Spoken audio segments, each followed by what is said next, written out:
Chapter 6, Mishnah 3. The Mishnah discusses a situation where produce that grew and was picked in the 6th year must be treated as the produce of Shemitah. We now turn to the words of the Mishnah.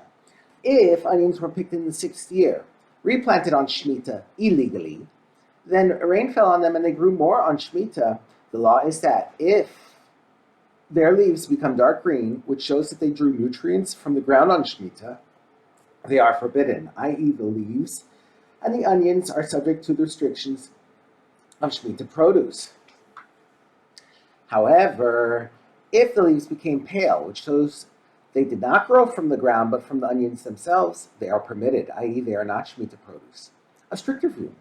Rabbi Hanania ben Antignos says, if the onions can be plucked from the ground by their leaves, which is a sign that the leaves are strong, they are forbidden as Shemitah produce, even if the leaves remained pale and did not darken.